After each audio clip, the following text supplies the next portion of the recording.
श्रीमान वेंकटनाथार्य कवितार्के केसरी वेदांताचार्यवर्यो मे सन्निधत्तां सदा हृदि रामानुजदयापात्रं ज्ञानवैराग्यभूषणं श्रीमद्वेंकटनाथार्यं वन्दे वेदान्तदेशिकं लक्ष्मीनाथसमारम्भां नाथयामनमध्यमाम् अस्मदाचार्यपर्यन्तां वन्दे गुरुपरम्परां यो नित्यमच्युतपदाम्बुजयुग्मरुक्मव्यामोगतस्ततितराणाय मेने अस्मद्गुरोर्भगवतोस्य दयैकसिन्धोः रामानुजस्य शरणौ शरणं प्रपद्ये श्रीवत्सचिन्नमिश्रेभ्यो नमभुक्तिमधीमहे यदुक्तयस्त्रयी कंठे यान्ति मंगलसूत्रतां श्रीपराशरभट्टार्यः श्रीरङ्गेशपुरोहितः श्रीवत्साङ्कसुतः श्रीमान् श्रेयसे मे अस्तु भूयसे श्रीपराशरभट्टरुடைய ஸ்ரீரங்கராஜஸ்தமம் உத்தரசதகம் நேற்றைய தினம் 19வது ஸ்லோகம் அனுபவித்தோம். வேதைஷ்ச சர்வை அகமேவ வேத்யகா என்ற கண்ணனுடைய வாக்கை உணர்த்தும் வகையில் ஒரு ஆச்சரியமான ஸ்லோகம் அது. இன்னைக்கு 20வது ஸ்லோகம். கிரியா தச்சக்திர்வா கிமபி தத பூர்வம் பித்ருசுர பிரசாதோ வா கர்த்து பலத இதி ரங்கேஷ குதுருஷः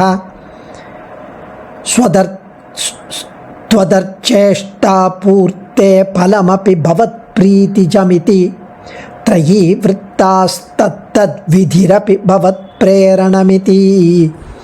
क्रिया तच्चक्तिर्वा किमपि तदपूर्वं पितृसुरप्रसादो वा कर्तुः फलत इति रङ्गेश कुदृशः त्वदर्चेष्टापूर्ते फलमपि भवत् प्रीतिजमिति त्रयी वृत्तास्तत्तद् विधिरपि பவத் பிரேரணமிதி. ஹே ரங்கேஷா அப்படின்னு சொல்லி இதில் பாட்டர், பிரபாகரர், முராரி மிஸ்ர, நையாயிக, பௌராணிகாதிகளின் கொள்கைகளை முறையே மறுத்து அவர்களுடைய கொள்கை பாட்டர், பிரபாகர், நவீன மீமாம்சகர் இவர்களையெல்லாம் கண்டித்து உண்மை பொருளை உணர்த்தி எம்பெருமான் உகப்பை உத்தேசித்து அவன் ஆக்ஞைப்படி அவனை ஆராதிப்பதுதான் வேள்வி, யாகம் முதலானவைகள் என்றும் இதனால் உகந்து பலன் அளிப்பவனும் பகவானே என்றும் அருள்கிறார் இந்த ஆச்சரியமான ஸ்லோகத்தில். பாட்டர், பிரபாகர், நவீன மீமாம்சகர் இவர்களை கண்டித்து உண்மை பொருளை உணர்த்துகிறார். அதாவது சொர்க்கம் பெற விரும்பும் ஒருவன் ஜோதிஷ்டோம யாகம் செய்கிறான்.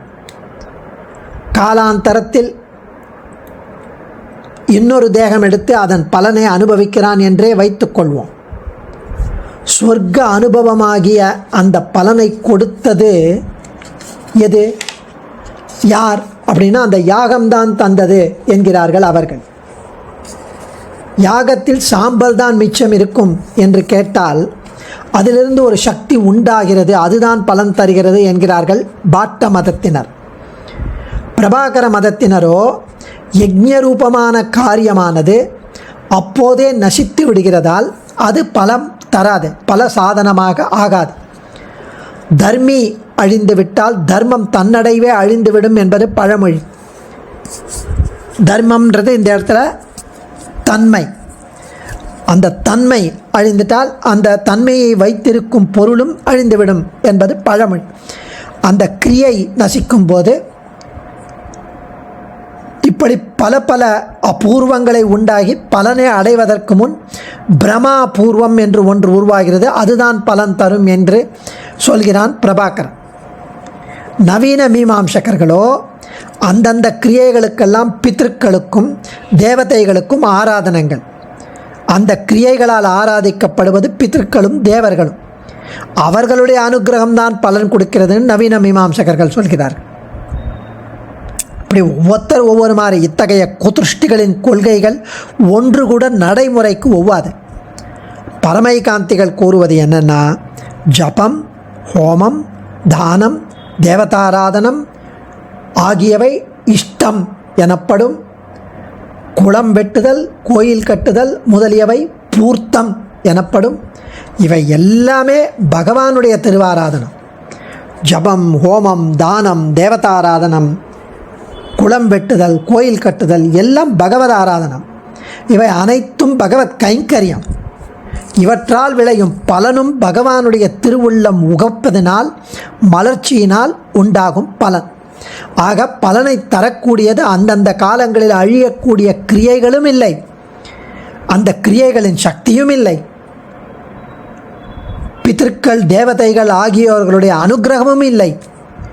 நாள்தோறும் சந்தியாவந்தனம் பண்ண வேண்டும், யாகம் பண்ண வேண்டும் என்கிற விதிகள் எல்லாம் ஸ்ருதி ஸ்மிருதி மமைவ ஆக்ஞா என்ற எம்பெருமானுடைய கட்டளையாகும் என்று ஞானசீல வயோவிருத்தர்கள், சான்றோர்கள், வேதமறிந்த பகவர்கள் தீர்மானித்துள்ளார்கள். அவர்கள் தீர்மானம் பண்ணி சான்றோர்கள் மேலையார் செய்வனகள் வேண்டுவன கேட்டியல்னு அவர்கள் சொன்னது இது என்று தெரிவிக்கிறார்.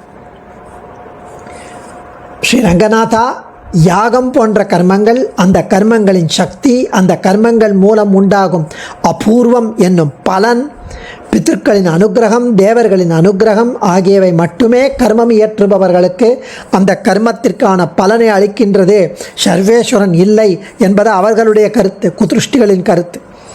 ஆனால் சான்றோர்கள் கூறுவது, பரமைகாந்திகள் கூறுவது, குளம்பெட்டுதல் முதலான நற்செயல்கள் உன்னுடைய ஆராதனமாக உள்ளது.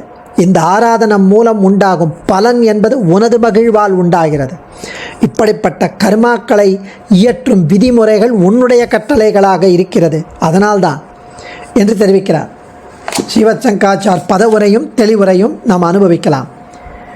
கிரியா தச்சக்திர்வா கிமபி தத பூர்வம் பித்ருசுர பிரசாதோ வா கர்த்துகு பலத இதி ரங்கேஷ குதுருஷः त्वदर्चेष्टा पूर्ते पलमपि भवत्प्रीतिजमिति त्रयी वृत्तास्तद्दत् विधिरपि भवत्प्रेरणमिति.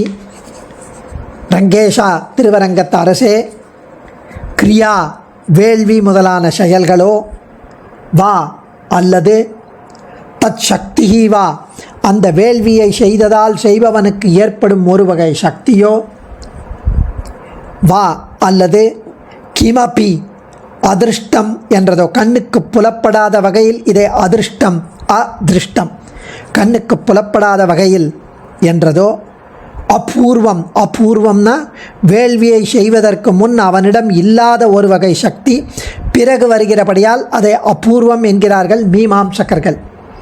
முன்னாடி இல்லாத, பூர்வத்தில் இல்லாதது அபூர்வம், முதலில் இல்லாத ஒரு சக்தி அவனிடம் வருகிறது, வேள்வியை செய்வதற்கு முன்னாடி இல்லாத சக்தி.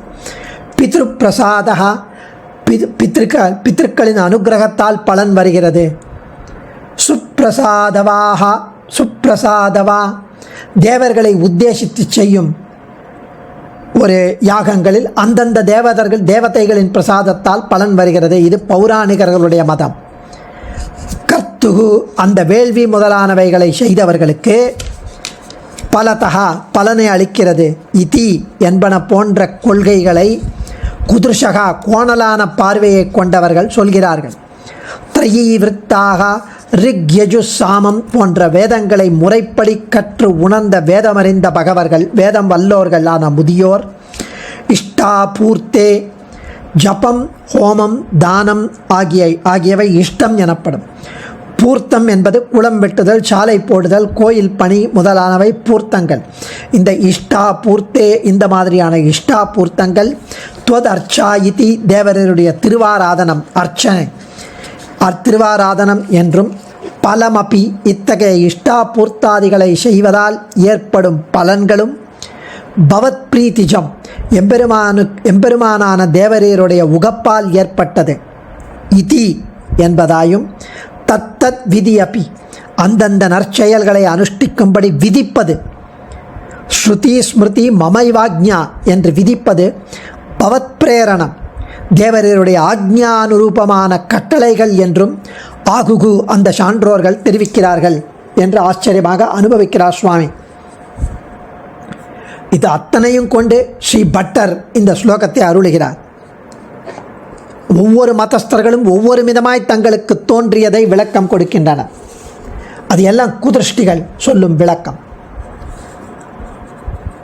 இந்த ஸ்லோகத்தை சுவாமி ஸ்ரீவத்சங்காச்சார் சமஸ்கிருதத்தில் வியாக்கியானம் ஆச்சரியமாக செய்துள்ளாராம்.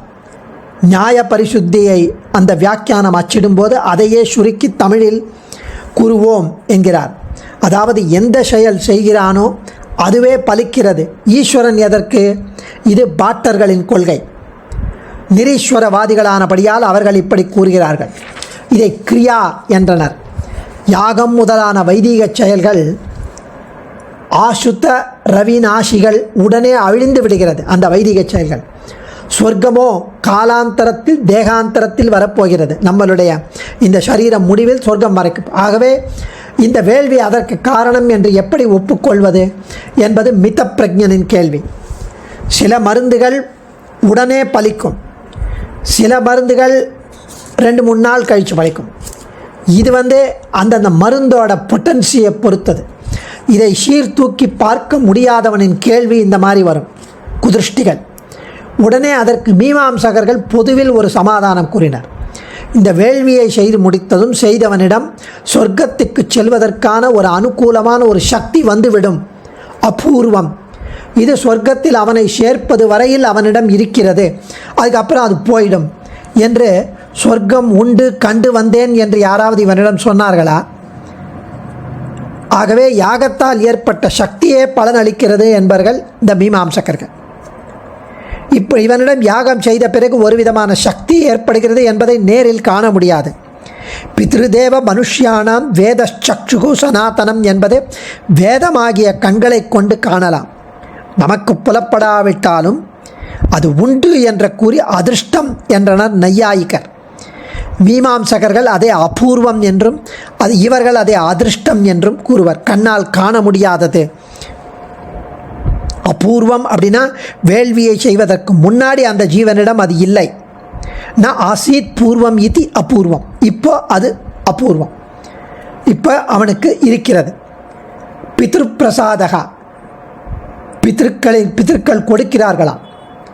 சாமானிய ஜனங்களுக்கு இதற்கு மேல் ஆராயவோ சொன்னால் புரிந்து கொள்ளவோ முடியாது. பித்ரு சூக்தாதிகளிலும் பைத்ருக்க மந்திரங்களிலும் இது தெரிய வரும். பித்ரு பிரசாதகான். சுப்பிரசாத அதாவது அந்தந்த கர்மங்களால் ஆராதிக்கப்பட்ட அந்தந்த தேவதைகள் பலன்களை அருள்வதாய் ஏற்படுகிறதே. இதை விட்டு கர்மாவே பலன் தருகிறதுன்னு எப்படியோ, அதனால் ஏற்பட்ட சக்தி பலன் தருகிறது என்றோ, இல்லை சர்வாந்தரியாமையான பரமாத்மா பலன் தருகிறது என்றோ ஏன் கொள்ள வேண்டும் என்பது இவர்களுடைய கருத்து, பௌராணிகர்களுடைய கருத்து. தேவர்கள் தான், அந்தந்த தேவதைகள் தான் பலன் தரும் என்பது இவர்களுடைய கருத்து. இத்தனை கருத்துக்களும் மாறுபட்ட கருத்துக்களும் கோணல் பார்வையுடையவர்களால் ஏற்படுத்தப்பட்டவை. குதுருஷாக. அதுக்கு பதிலாக வைதீக கர்மங்கள், சந்தியாவந்தனம், நித்திய கர்மங்கள் இதெல்லாமும் அந்த அந்த அபூர்வம், அதாவது இந்த இஷ்டாபூர்த்தம், ஜபம், ஹோமம், தானம் இதெல்லாம் இஷ்டம். குளம் வெட்டுதல், சாலை போடுதல், பழைய கிணற்றை தூர்வாருவது, சாலையோரம் நிழல் மரங்களை பயிரிட்டு வளர்த்தல், பள்ளிக்கூடம் கட்டி பைசா கூட பெறாமல் ஏழைகளுக்கு கல்வியை புகட்ட பாடுபடுவது, இதெல்லாம் மக்கள் நன்மைக்காக செய்வது. இது அவ்வளவும் பகவத ஆராதனங்களில் ஒரு வகை. இஷ்டாபூர்த்தம் பகுதா ஜாத்தம் ஜாயமானம் விஸ்வம் பிபர்த்தி புவனஸ்ய நாபிஹி என்ற மந்திரத்தின் வியாக்கியானம் இவைகள். இஷ்டானிச்ச பூர்த்தானிச்ச ஏ தேஷாம் சமாஹாரः இத்யர்த்தே சப்தோயம் நிஷ்பன்னः இஷ்டசப்தான்யஸ்ய அன்யேஷாமபி திருஷ்யதே இதி தீர்க்கः. இவ்வளவும் பகவத் ஆராதனம். இவை யாவும் கர்மயோகத்தின் உட்பிரிவுகள். இந்த கிரியைகளால், இந்த ஆராதனத்தால் திருப்தி அடைந்து பகவானே பலன்களை அனுக்கிரகிக்கிறான். மயைவ விகிதான் ஹிதான் என்றாரே கண்ணன் கீதையில். இது அத்தனையும் இங்கு ஸ்ரீ பட்டருக்கு திருவள்ளம். அடியேன் தன்யோஸ்மி. ஆச்சாரியன் திருவடிகளே சரணம். கவிதார்க்கிக சிம்ஹாய கல்யாண குணசாலினே ஸ்ரீமதே வெங்கடேசாய வேதாந்த குரவே நமः.